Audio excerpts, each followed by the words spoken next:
anong nawala, anong extent ng nawalang impormasyon o resources sa information with respect to the investigation sa mga anomalous flood control projects sa pagkamatay ni Yusek Cabral.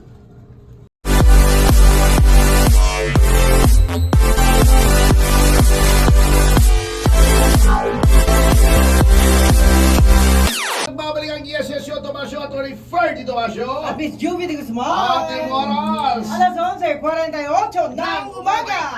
at babalikan po natin si Director or Professor Froilan Calidong, si Dr. Froilan Calidong. Magandang umaga po ulit, Dr. Good morning, Froy. Doc. Good morning po ulit, Attorney Idol Tapasio, Ferdy, and Ma'am Julie, maraming Thank you po sila. po. Prof, sa tingin nyo, anong nawala? Anong extent ng nawalang impormasyon o resources sa information with respect to the investigation sa mga anomalous flood control projects sa pagkamatay ni Yusek Cabral? Ang laki po actually, no? Malaki. Kung titingnan po natin, though we have a secretary, no? We need to understand na yung pong yung karaniwan po kasi yung mga ministerial functions, yun yung pong yung oversight ang ginagawa talaga ng ating secretary, no? But yung mga tinatawag nating detailed transactions, yung talaga mga administrative elements primarily, these are actually being given to the undersecretaries, no? Kaya nga marami tayong undersecretary sa bawat departamento at sila talaga yung nakatutok primarily doon sa mga kanya-kanyang programa, proyekto at polisiya ng ating pamahalaan.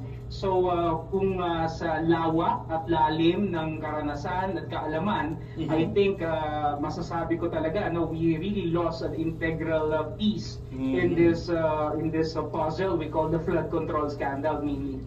Okay. Sa tingin nyo po, being a serious follower nitong mga proceedings with respect to flood control, after Yusek Cabral, sino po dun sa mga dramatis personae na galing sa DPWH who is next in rank pagdating sa dami ng impormasyon na maibibigay tungkol dito sa ganitong investigasyon?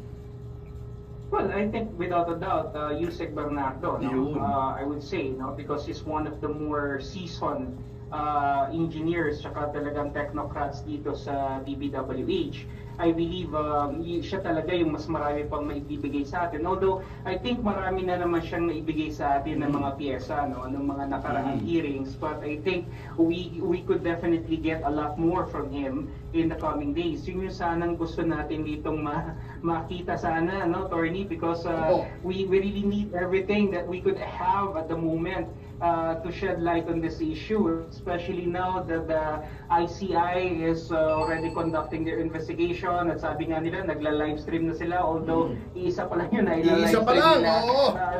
Yeah, there's this lingering doubt on the part of the people as to the veracity and the validity of the investigation and the integrity of such. And then ito pa, no, nawala pa yung si Yusek Cabral. So yung perception dito ng taong bayan, ano, hindi natin maialis yung kanilang agam-agam na maaari talagang may mga galamay o may mga kamay na gumagalaw behind this, ano, para talaga pagtakpan at sabihin na natin patahimikin yung mga talagang tao na mayroong kinalaman. Kung maalala natin, hindi naman to bago sa kanilang playbook dahil kung maalala natin, ano, sinabi nila na nag-resign itong si Secretary Pangandaman, ganun din naman si Secretary Bersamin out of delicadeza, but it turned out later on that they were asked to actually step down, ano. So maliwanag na meron talaga nagaganap na cover-up dito sa ating investigation at all. And I think the reason for this is because they're really trying to shield the public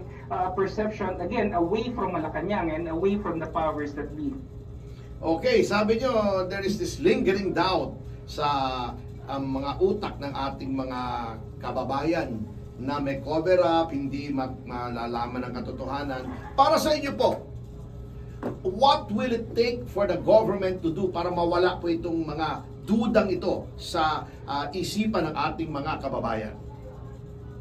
Well, for one, I think number one, we need to have an ombudsman that is really willing to investigate everyone. Patay na tayo dyan. Even those people na talagang masasabi natin na mahirap salingin at mahirap banggain dahil meron siyang pinagkakautangan ng loob, no? So that's the first one, because the ombudsman, I believe, is really the vanguard of justice, particularly in the issue of corruption. At ang kinakaharap natin dito isang malawakang usapin ng katiwalian.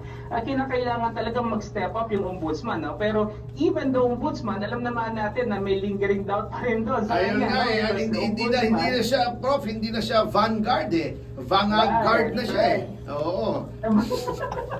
Yung mga bangag ang ganyang pinoprotektahan Oo.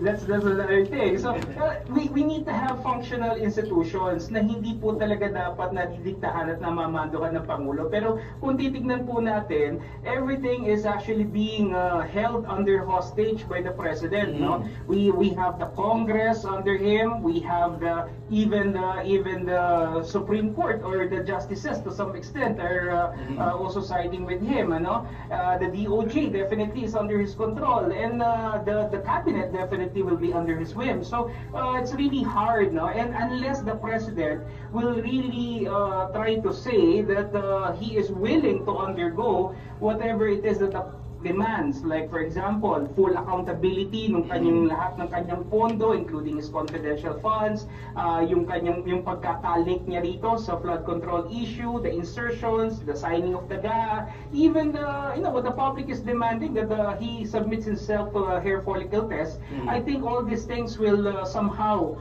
clear the doubts on the minds of the public. Okay, natawa ko nung sinabi niyo hostage. Kasi, not because of what you said, but because of what I remember. Natatandaan niyo nung isang nag-jailbreak dun sa Krame.